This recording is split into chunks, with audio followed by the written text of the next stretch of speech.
keeping a cool relationship with your exes, not my cup of tea. I mean, maybe that works for you, and that's fine. But our listener, Marcel, feeling the same as me, apparently. He's mad that his girl still sends texts to her exes, plural, exes, on their birthdays. Ooh. Let's have Serina read the DM, and then we can have the conversation. It is Listener Therapy on Tino Go Chino Radio. I love my girl, but sometimes she does stuff that drives me crazy and makes me wonder if she's even that committed to me. Mostly, it's that she's still texting her ex-boyfriends after we've been together 2 years now. Every time they have a birthday and even on holidays, she'll text them. It makes me so mad because I have no contact with anyone from my past. So why can't she just let them go?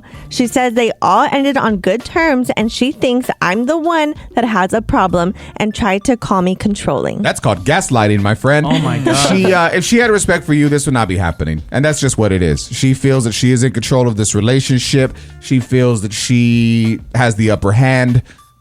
I feel sorry for you. I feel sorry for that you're in this. I hope that you can leave fast. I hope that you can Sonic the Hedgehog and catch every ring on the way out. Just and not the wedding ring. The fact that it's every ex, I think that's the red flag. What if every ex means like two people? Nah. No, he would say two people. I feel like it sounds like it's a lot. Okay. And I feel that's what would bother me because I feel like I'm pretty like chill to be like, if you dated somebody in high school, which was, years ago, like I don't care. But if it's literally every single ex, I'm like, okay, I don't really like this. I just don't see any girl being cool with that. Like me texting just over there. Like imagine we're at the house, you look over and I'm smiling at my phone. You're like, what are you doing? I'm like, oh no, I was just texting Brenda happy birthday. She's crazy. Ooh, Brenda. Yeah. Who's Brenda? Haven't heard about that. And then imagine, and then God forbid you accidentally forget to text your girlfriend like on Christmas or something, or I don't know. Why would you text her? She's right there. Nicasio, quickly, thoughts? I don't know. I know I'm supposed to be against her, but I feel like if that's her past, that's her past. Like, what? You can't act like your past wasn't there. We're going to cut Nicasio off. Just because Nicasio has no past. He's been with his girl 14-some years. I know, but there's a couple exes. And at least she's being honest about it, right? She's not trying to hide it. That'd be red flag. That's transparency. We have Amanda on the line, and apparently her current partner knows that she still has a close relationship with the ex and has no issue with it. First of all, I think that's a lie, but we'll talk to her and we'll see the full depth of the story next. Marcel reached out upset that his girl still sends text messages to her exes on their birthday. And she's trying to gaslight him. Girls don't want to keep using gaslighting. This is exactly what it is. She told him that he has no reason to be upset because they all ended on good terms and he's overreacting and he's the one with the problem and he's being controlling. Probably. I don't know, man. Amanda, thoughts? Well, I kind of have like a split answer because I do have an ex, from back in the day that I do keep in touch with, only because our kids are pretty much the same age and, there was no bad blood. It was kind of like a time in our lives where we were just young and we didn't really, make good decisions and this, that, and the other. But we always were friends first before we were in a relationship. Other than that, it can get very messy. I understand he cut things off with like all of his exes. But if he doesn't sit down and talk to his girl and say, hey, what's going on? Why do you feel comfortable? She obviously feels comfortable enough to still text these, exes of hers, but also feels very stable in her relationship where she knows that she's committed. So I think if they just have a conversation, a lot of things will be put to rest. You mentioned that you're married and that you still have an ex that you talk to. Does your husband know about this ex and how does he feel? My wife, and yes, she does. Oh, interesting. My wife still knows that I have a friend that's an ex, and it's a guy. I know. Okay. I know. I just threw you off for a whole list. Yeah, I know. I was like, what's happening? How does he feel that you have a wife? And so basically, how does he feel that you switched to women? Does he feel like he pushed you to the edge? No. I've always been a switch hitter. So, okay. Got it. I mean, he's in his own relationship, too. I mean, he's married and whatever. And it's very respectful. It's just like, oh, happy birthday. Or like, hey, well, how you doing? How's the kids? Like, it's never anything beyond that, Like, there's a very mutual respect across the board. And my wife is very, good about it. She said that's a part of your life that, was obviously important to you. And the friendship was more important than anything. See, this is why women should run the world, because you're more understanding. Because if that was me, I'd be pissed. No, but why though? But why though? When if your wife was talking, sent a happy birthday to an ex. I mean, there's so much bad that happens in the world. A happy birthday, a sweet hello, or a smile or a gesture. It goes a long way, I promise you. The entire time you were talking, Matt shook his head so hard. I guarantee you he has CTE now. It was so much. My neck hurts. The answer is no. Coming up next. Tino Casino Radio. Actress Hayden, is it Panettiere or Panettiere? I always said Panettiere. I think it's Panettiere. I've never said her name right. I thought Panettiere. She had a recent interview with Jay Shetty, and I did not know that at one point, I guess she gave up her kid. Now, I don't know if it was to adoption, a family member. I need more context, so I'll get that when we come back. But she's being praised by women, but men feel that this praise is not reciprocated when it's the other way around. Oh. Damn. Okay. Does that make sense? Yes. Yes. Yes. Okay, we'll talk all about it next. Who's Jay Shetty? Tea time. Actress Hayden Panettiere. If I'm saying her name wrong, I apologize. I'm familiar with her. I mean, she's always like been in the scene and been around. I didn't even know this whole situation. It's like starting to unfold. She was on the Jay Shetty podcast. Shout out to Jay Shetty, super positive dude.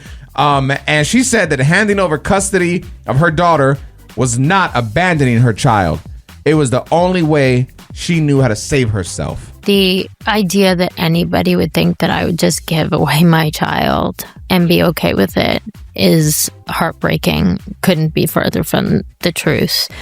You know, as you said, I was struggling with mental health and anxiety and the postpartum and having to act my way through it and just feeling like I completely lost myself. A misconception is that I have been in the past forced into treatment when in fact I have been the one who sought it out, who was saying I desperately need help. I know this is going to look terrible, but I cannot live like this anymore.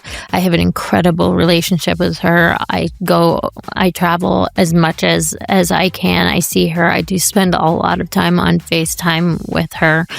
But we talk about really deep things. So we have a really intense, incredible bond. And I'm very grateful for that. And to be clear, the dad is the one that has full custody of their daughter, and they live in Europe. So now that, Hayden is in a good place, she did mention that that's the reason why she doesn't have her daughter, because she doesn't want to take her from that routine and back. That's been her life. Yes. The comments on the TMZ post of this are wild. Like, all the women, for the most part, are on Hayden's side, obviously. They're like, sometimes a mom can carry a child, but not provide a secure, safe place, spiritually, mentally, emotionally. They got to look out for themselves. Why doesn't society understand that women have to look out for themselves? Moms have to look out for themselves. And I get all that, right? But then the guys side of it, and the comments are crazy when the guys coming in, they say, yeah, but when a man abandons his child the way she does, it doesn't matter. But when a mom does it, it's because she couldn't fully support things mentally. What if the guy's going through things mentally? That's what the guys are saying. I think the difference is how many men are saying, like, I am mentally struggling, I need the help. Not and I don't, yes, I think they just disappear. Yeah. And I think that is the difference. Like, that is the main difference, where she's actually like, hey, like, I'm going through this. I have postpartum depression, which also I don't think is talked about enough. And she's staying in the child's life. Yes. The men just kind of dip and then they go have other families. Yes. Yes. So I think that is what the issue is. I think if men were to take more accountability and say, like, hey, like, this is what I'm going through, I don't know, maybe it would be different. The time she had to make this interview, she couldn't went and see her child. She says she travels a lot. She says she's on FaceTime a lot, Nicasio. Did you know that baby daddy is Klitschko, the boxer? No. Did you know? Yeah, it's crazy. I don't even know who Klitschko. Vladimir Klitschko, he was a big boxer in Bro, the early 2000s. over here, it's Canelo! Viva Mexico, cabrones! Benavides. Coming up next. Tino Casino Radio. We got an email from a listener that wanted to weigh in on a topic that we had the other day. Basically, agreeing with my perspective when it comes to transparency in a relationship. And I love hearing this from a woman. I want to share it with you next.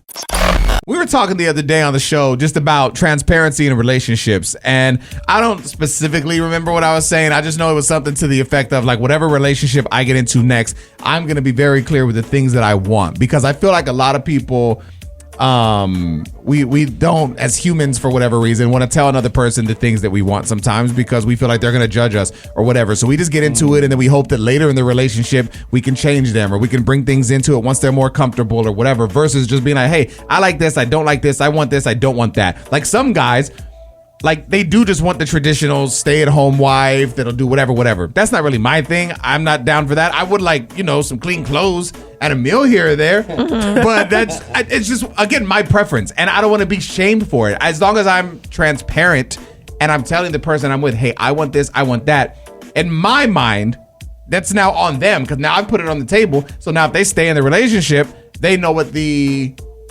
requirement is, but vice versa, or expectation, whatever. But they can have the same thing, and I feel like I don't think there's anything wrong with that. I don't think anything's wrong with it. I think it's all about like how you communicate that, though. Don't be like Stephen A. Smith and be like, you need to be domesticated. Yeah. So Rachel Johnson sent an email. She said, I'm not going to do social media. I'm going to go to the website and I'm going to contact your business partner and I'm going to write a letter. Oh my God. And it was positive though. She was just like, hey, I agree with everything they're saying on the radio. Do I agree with what he said? No, really, but maybe more so how he said it. I just love that he's saying what he's looking for. He isn't saying everyone needs to do this. This is what he's looking for. And this is what makes him feel taken care of and cared for. While taking care of her is in his ways. More people need to speak like this. Nowadays, everyone has to agree or it's wrong. And that needs to go out of the door. It's perfectly normal to have different outlooks and you can still like that person. If everyone was the same, how boring. Have a great day, Rachel. That's the thing, man. I feel like, again, Serina's talked about it a dozen times. Social media makes people think this is what a relationship should be like. It's like, no, you make your relationship. It's your relationship. Who cares if the things that you do make other people uncomfortable? I mean, they're not in your relationship. Why do you care about their opinion of what you do and how you live? And they're just showing you the best part of the relationship. They're not showing you behind the scenes of what's really happening. Did they fight that day, or were they on their phones the whole time? Like, did they just take that like nice photo and then they didn't even talk to each other and they just sit on their phones? Yeah, I don't know. I want to just be very transparent with how I live and what I want, and I hope the rest of you can do that too, and actually be in your relationship for you two and not for society. But speaking on society, I came across this. I've seen a lot of my friends sharing it, and I wanted to share it with you. The average American has only been to 4 of these 20 cities. I want to share them with you and go down the list next. So I've been seeing this list. A lot of my friends have been sharing it online because I have a lot of buddies that travel. And I thought this was interesting. It's a list of 20 cities, and it says the average American has only been to 4. So I want you to go down the list, okay? And we'll go Serina and then Nicasio. Just say yes or no if you've been. Ready? Okay. Yes. Yeah. Orlando. Just for a layover, so yes. No, that don't count. Yeah, you got to experience the city. Okay, no. So no. Yes. New York City. Yes. Yes. Las Vegas. Yes. Yes. San Francisco. Yes. Yes. Boston. No. No. Miami. Yes. No. Chicago. Yes. No. Washington, D.C. No. No, but I would love to. Los Angeles. Yes. Yes. New Orleans. No. No. San Diego. Yes. Yes. Denver. Yes. Yes. Seattle. Yes. Yes. Philadelphia. No. No. Phoenix. Yes. No. Yes. Dallas. Yes. Yes. Houston. No. No. Nashville. No. No, a bunch of country people. San Antonio. No. No. Honolulu. Yes. No. I've been to every single one of these except for Boston. That's so crazy to think about. Yeah. And I have no need to go to Boston Wait, for I was anything. saying we should go watch a baseball game in Boston. I guess that would be cool just because it's such a legendary stadium. It'd be cool to go there and have a dog. I mean, but who cares? I've been to Jamaica. Like, what are we talking about here? Let's talk about countries now. Name the countries. Where you been? Tino Radio. Yeah. All right, so signs that you grew up poor. For some reason, that's what we're talking about today. What's going on in your life, Serina, that made you want to bring this up? Well, I save all the butter and like sour cream containers and I reuse them. So you don't have like Tupperware? Like actual Tupperware. No, but it's so convenient, especially if like people come over and you're like, oh, you want to take some leftovers? You just throw it in that little container and you don't have to worry about losing your containers. What grade do you think she'd get, like a health inspection? Oh my God, for sure. Like C-. That's passing. Oh, wow. That's bad. That's passing. Have you taken, how old are you now? 35. Have you taken a second to step back and realize that you've officially, now that you're doing this, I mean, you're officially Nana status is what it sounds like. Like you're a 35-year-old Nana. But I feel like it's smart because you're reusing stuff. Like But you can I'm buy Tupperware recycling. specifically for this. But if and I'm reuse going to it. give you leftovers, I want my Tupperware back. Who are you giving leftovers to so much? That, like you're just Yeah, like, we've never been invited. And to you eat make at that your much house. food? That's a lie, Matt. You've been to my house before. who are you giving so many leftovers to? Well, my parents do love my beans, so anytime I make beans, they're like, "Can I have some beans?" So then I'll send the beans over in that little container. I have your side on this. That actually is smart. Serina makes black beans. I guarantee you Nicasio does something. I don't know. Did you guys grow up poor? Yeah, a little bit. Like when I was a kid. If you have to question it, you didn't grow up poor. I can top Serina's. Go. We reuse the oil. So cooking oil? The cooking, yeah. So like when cooking. The cooking oil? Cookie monster. but yeah, like the lard and stuff like that, it's like in a little container, and then we just reuse it. In your reusable containers? Yeah, it's like a little like metal one. You can't put it in plastic, Serina. She's like, what? You can't do what? You can't put it in plastic? I'm trying to think. I don't feel like I do a ton of stuff like that. I feel like here's the problem. When you grow up super, super poor and you can finally get past that, you never want to go back to that. So I feel like you get rid of those ways. Oh no, I always remember. No, I don't want to. It's trauma. I don't want to. Never. Matt? Here's the thing. Matt finds a way to interject himself into everything we always talk about, except for the poor conversation. He turned into Casper the Friendly Ghost and just disappeared. No. My parents were both teachers. I didn't grow up rich, but I didn't grow up poor, but definitely didn't grow up rich. We were like middle class on teacher salaries growing up. But I don't know what I do now because of that. You know, I have a hard time paying a cleaning lady. I'll tell you that. You take clothes from Tino.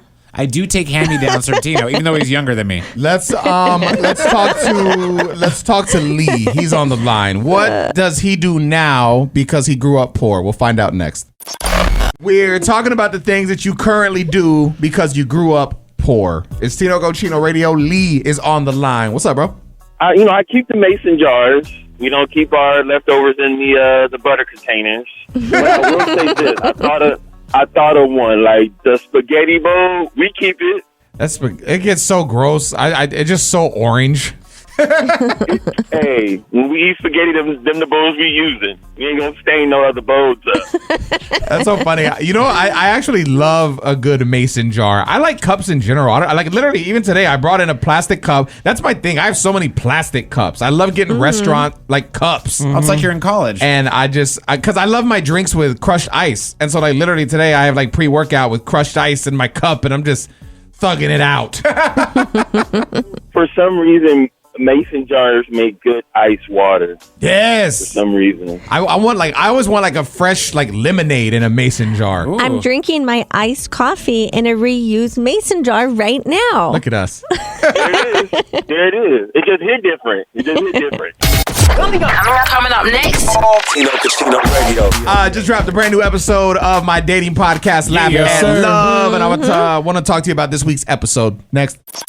I'm very excited about my new dating podcast, man. The streams are coming in very quick. I mean, we're only 4 episodes in. Episode 4 just dropped, and you guys are connected with it, and I love that. It's a very interactive podcast too. Like I'll talk about certain topics and things going on with me, but a lot of it revolves around you and bad dating experiences. This week, I share one from a listener that she was basically saying she's the queen of situationships. Oh, and that she was in one for 4 years. Okay. And she was outing herself? I mean, she was proud of it. She said it was a good relationship, but it just got to a point where, I mean, I'm not going to give it all away. I want you to listen to it. But I can't imagine being in a relationship. Or it's not even really a relationship. You're just hooking up.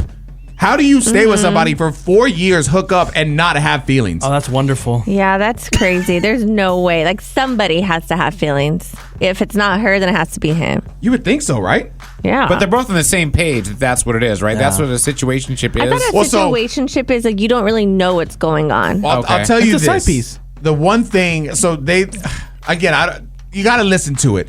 But the one twist in this is that after a few months of dating, he admitted that he was married. And wow. there was no plan of divorce yet. He's just married. And she kept it moving. But because, she's like, this is just a situationship. Does it matter? Oh my God. Side piece. Wow. I don't know, man. It's we talk about that. I share a fan interaction that had happened over the weekend to me that had me feeling uncomfortable and made my chin hurt. There's a lot, man. So wherever you stream your favorite podcast, all you got to do is search for Tino Cochino Laugh and Love and go stream episode 4. It's out now. And while we're talking dating, 52% of young men say that they actually can't afford to date currently. Let's talk more about this next. There's an actual study with it. 52% of young men say that they cannot afford to date. And this is all according to a study. Serina has more, and she will share. This is from the State of Our Union's report. The single biggest barrier to dating for young adults is not having enough money, a concern endorsed by 52% of respondents, including 58% of men and 46% 46% of women. The average date in America now costs nearly $200 all in. I don't know, man. Amber Rose did a podcast interview, and she was like, man, I don't care what type of money you got. I just want a cool vibe. Like, we can literally go to Taco Bell, get some food, sit in the car, turn something on, have our food, and just chill. She was like, these girls need to stop with all this over excessive spending when it comes to dating. And I think that's a win. But I feel like for your first date, I think if it's something like, let's say the girl like loves Taco Bell, I think that would be cute to be like, oh, let's go here, and then it doesn't have to be food either. Serena, your first date, they take you to Taco Bell. You're gonna have a fit, a little one. If they take me to get chicken wings, I feel like that's pretty normal. But what if they don't know you like chicken wings? Like, what if it's just a first date? I was just saying, if it's a first date and she loves Taco Bell, so if they take me somewhere that's like cheap and I love, like, what's the problem with that? What if they take you to Dairy Queen and get the chicken nuggets there? Dairy Queen has great chicken strips. I know, chicken strips but are for good, a first date? I just feel like on first date, all women, they're gonna want like some type of like a steak dinner or something really nice to get impressed. No, I don't think so. I love books. If you took me to the bookstore, ladies, we love you, but it's like we just also know what it is. We're the ones out there trying to date. You just offended Amber Rose, and now you're coming at me because of what you're saying. Yeah. I agree with Amber that it's about the experience. You're saying that. Oh, I guess you are saying the same thing.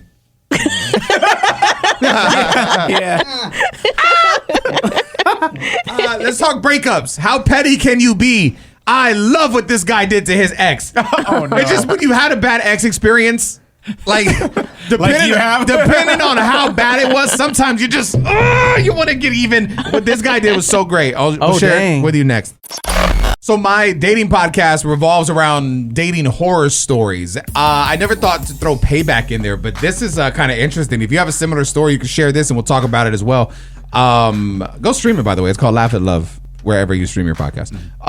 This dude bought a $600 car, right? Some just little random whatever. Mm-hmm. And then he put it in his ex-girlfriend's name. And then he left it at an airport until it collected 678 tickets worth over $100,000. Oh, wow. That's crazy, Isn't right? that fraud, though? Can't that come back and get him? Yeah, he's probably in trouble. It says he parked the car at the airport. The tickets are coming in.